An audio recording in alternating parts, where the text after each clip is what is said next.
Hai guys, kali ini gue akan membawakan ataupun membicarakan film yang sedang hit di Jepang, yaitu adalah Suzume no Tojimaru.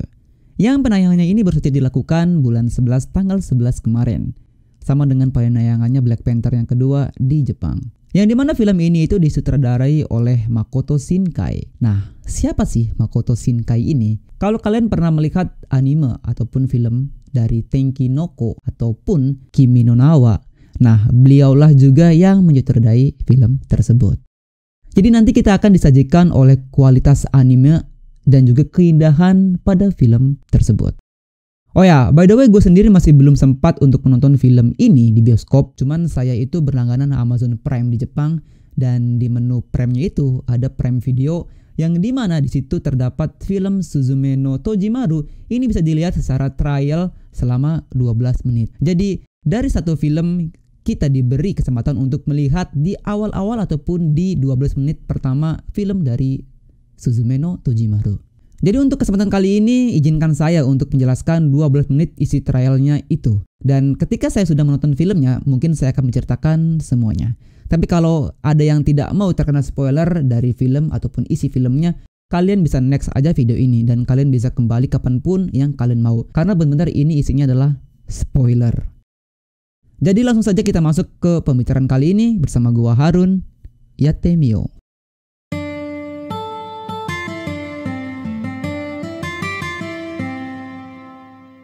Sebelumnya bagi kalian yang belum tahu nih tentang film ini, gua juga akan menjelaskan karakter-karakter yang akan tampil pada film kali ini. Dan juga gua akan menjelaskan isi cerita yang merajuk pada websitenya, yaitu Suzume Tojimaru Movie.jp. Ketika pertama kali membuka website ini, kalian langsung melihat sebuah slogan mungkin ya, yang dibaca menjadi Tobira no Mukoni wa Subeto no Jikan ga Atta. Yang artinya itu gampangnya adalah di balik pintu ini ada memiliki semua waktu. Dan ini adalah karakter-karakter yang akan muncul pada film kali ini beserta penjelasannya yang terdapat di website tersebut. Yang pertama ada Iwato Suzume, yaitu adalah gadis berumur 17 tahun yang tinggal bersama tantenya di sebuah kota yang tenang di daerah Kyushu. Dia selalu bermimpi aneh, yaitu ketika Suzume masih kecil ataupun kanak-kanak, dia ini berjalan di sebuah padang rumput yang sangat besar, disertai dengan reruntuhan bangunan yang berserakan entah karena apa. By the way, Iwato Suzume ini adalah main karakter pada film kali ini. Berikutnya ada Munagata Sota, yaitu pemuda yang dijuluki sebagai Tojishi. Dia berkelana dengan tujuan untuk menutup pintu yang membawa bencana. Ketika berkelana, si Sota ini bertemu dengan Suzume, dan ada sebuah kejadian yang membuat dirinya ini menjadi sebuah kursi.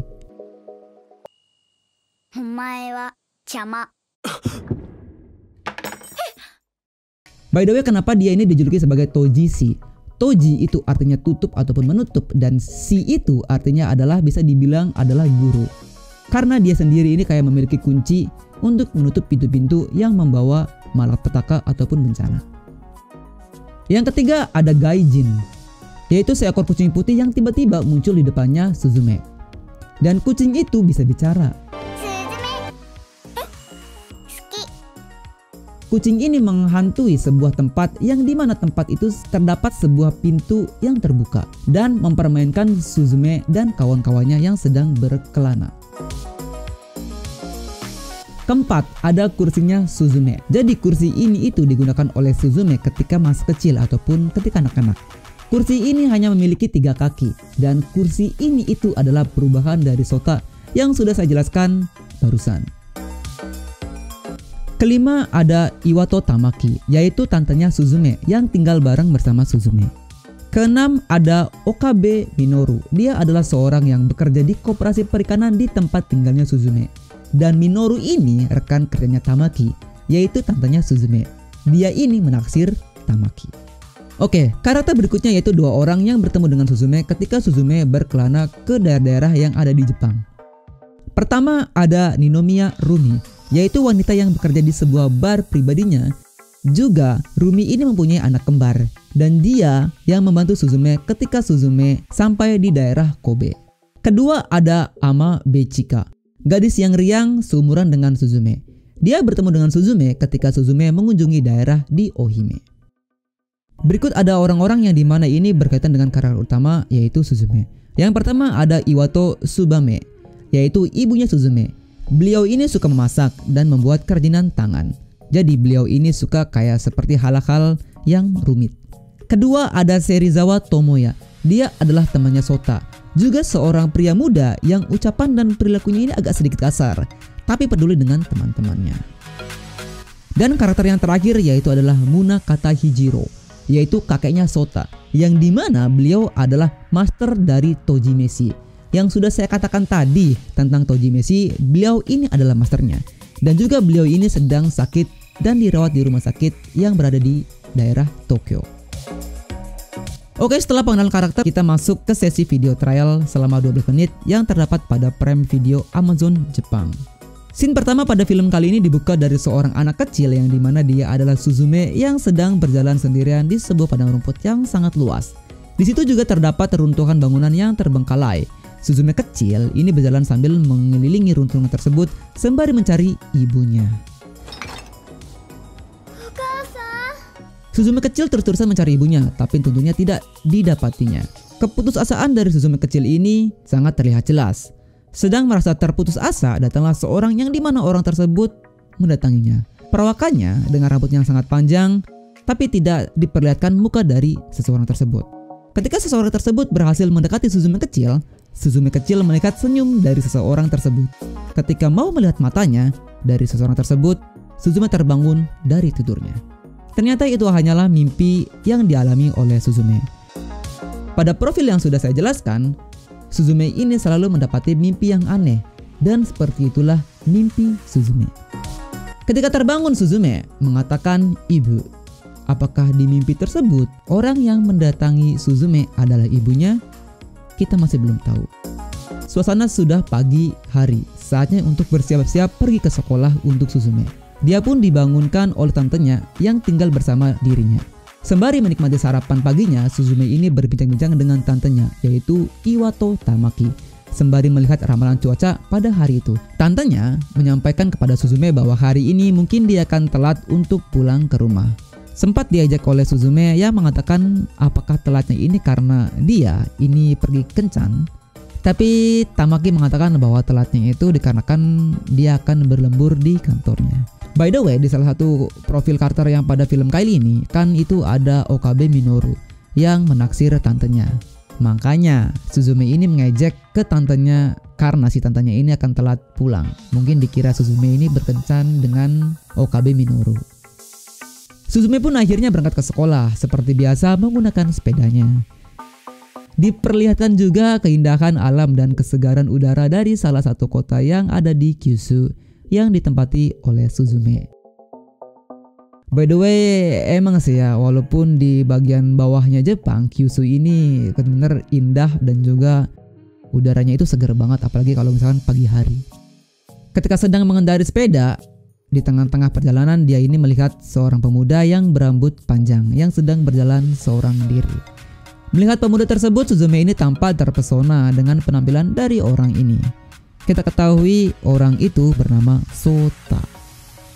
Setelah berpapasan, seketika itu Sota menanyakan kepada Suzume bahwa dia ini sedang mencari sebuah reruntuhan di sekitar daerah itu.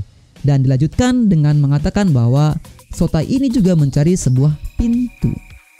Dan dijawab oleh Suzume bahwa kalau mencari sebuah reruntuhan mungkin ada di pegunungan yang ada di sebelah sana.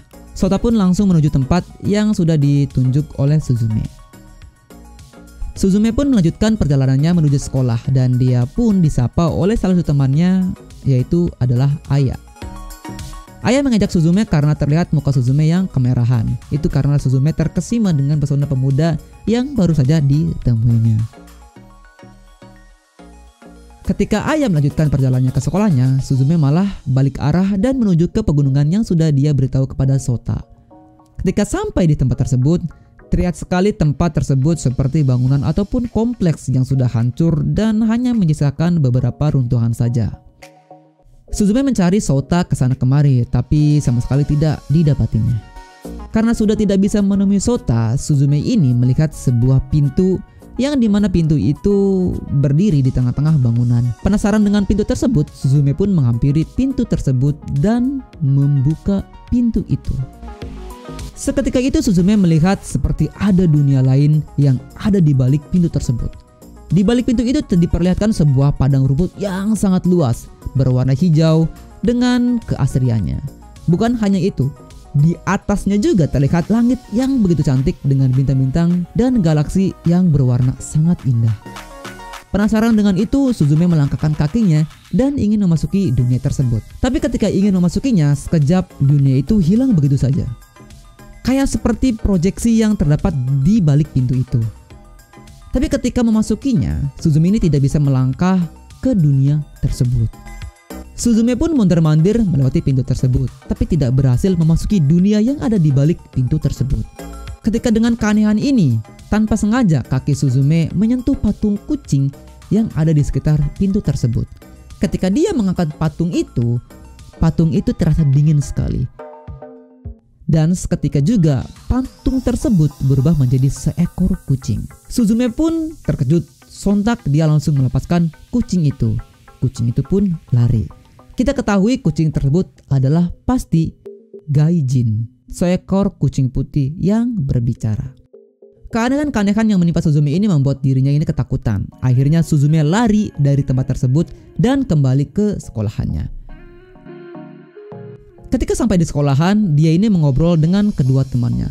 Ketika sedang asik mengobrol, handphone dari semua murid yang ada di kelas itu berbunyi karena pemberitahuan bahwa akan adanya gempa yang akan datang. By the way, gue akan cerita sedikit tentang pemberitahuan yang mereka dapatkan itu.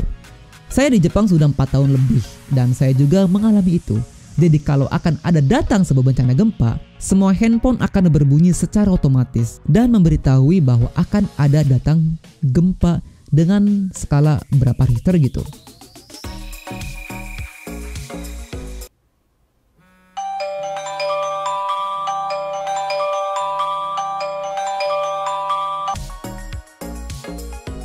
Setelah bunyi pesan itu berhenti, seketika itu pun gempanya datang. Gue seperti culture shock sih pada saat pertama kali mendapatkan pemberitahuan seperti itu. Cuman keren banget aja ya, sebuah gempa sebelum terjadi, tapi pemberitahuannya itu sudah ada. Seperti kayak gempanya ini seolah-olah memberitahu kepada warga yang ada di daerah tersebut bahwa nih gue akan datang, hati-hati aja dan siap-siap untuk menyelamatkan diri. By the way, Indonesia kapan ya punya teknologi seperti itu? Sebelum gempa datang, pemberitahuannya itu udah ada dengan skala Richter yang sudah ditunjukkan. Keren sih. Oke lanjut. Ketika gempa itu berhenti, Suzume melihat sebuah asap yang berasal dari pegunungan yang sempat ia datangin sebelumnya. Suzume pun memberitahuan kepada kedua temannya, tapi anehnya kedua temannya ini sama sekali tidak melihat asap tersebut. Muka Suzume sangat pucat karena kaget melihat benda tersebut. Dan dia ini heran, kenapa hanya dia yang bisa melihat benda sebesar itu. Dia pun akhirnya lari ke asal benda tersebut. Asapnya pun semakin besar dan membesar. Ketika semakin membesar, ternyata bentuk asapnya itu seperti bukan asap gitu, melainkan seperti kayak sebuah kaki gurita yang berwarna merah. Dan benar saja, benda tersebut berasal dari pintu yang sebelumnya Suzume datengin. Ketika sampai di tempat itu, Suzume melihat Sota yang sebelumnya ia sedang cari. Sota pun berusaha untuk menutup pintu itu.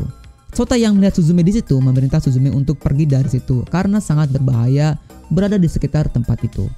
Tapi karena kekuatan dari benda itu sangat kuat, Sota terpental.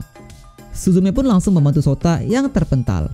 Seketika itu juga dari bawah tanah keluarlah seperti pita yang berwarna kuning. Suzume benar-benar kebingungan apa yang sedang terjadi saat ini. Dan Sota mengatakan bahwa ini sangat buruk.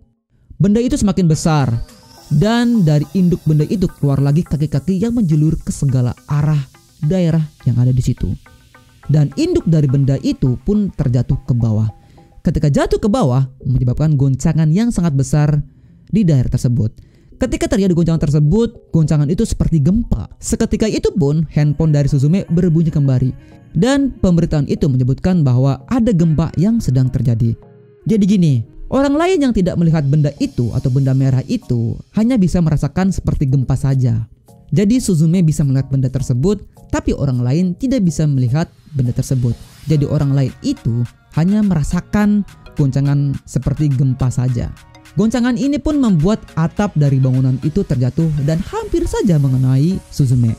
Tapi ditolong oleh Sota dan mengenai lengannya Sota. Benda itu semakin besar dan kekuatannya pun semakin bertambah. Sota yang melihat itu langsung menuju pintu itu dan berusaha menutupnya. Melihat itu, Suzume langsung membantu Sota menutup pintu tersebut. Dengan kekuatan mereka berdua, akhirnya pintu itu berhasil ditutup. Tetapi bukan hanya sekedar untuk menutup pintu, mereka harus menguncinya. Karena pada profil dikatakan bahwa Sota ini memiliki kuncinya. Sota langsung seperti kayak membacakan mantra. Seketika itu juga kilauan cahaya biru dan kuning keluar dari kunci yang dibawa oleh Sota. Cahaya biru yang keluar dari kunci itu langsung membuat sebuah lubang kunci di pintu itu. Dan juga ketika kunci itu bereaksi atas mantranya yang dibacakan oleh Sota, Suzume ini seperti mendengar suara-suara anak kecil yang mungkin dimana itu adalah suaranya Suzume ketika masa kecil. Ketika cahaya biru itu membuat lubang kunci pada pintu tersebut, akhirnya Sota mengunci pintu tersebut dan benda itu berhasil dihilangkan dari tempat itu dan bencana pun berhasil dihalau oleh mereka berdua. Dan itu adalah 12 menit trial dari isi film ataupun awal film kali ini. Bagaimana menurut kalian guys? Apakah kalian tertarik pada film ini? Saya akan menonton film ini dan juga mungkin akan menceritakan semua isi pada film ini. Tentunya ini adalah sebuah spoiler yang sudah saya katakan sebelumnya. Kalau kalian ingin mendengar lagi spoiler dari gua, kalian bisa komen di bawah. Dan jangan lupa like video ini dan subscribe channel ini. Selanjutnya akan ada banyak film-film menarik yang akan saya jelaskan di kesempatan berikutnya. Sekian dari saya, Otsukare sama deshita. Goodbye.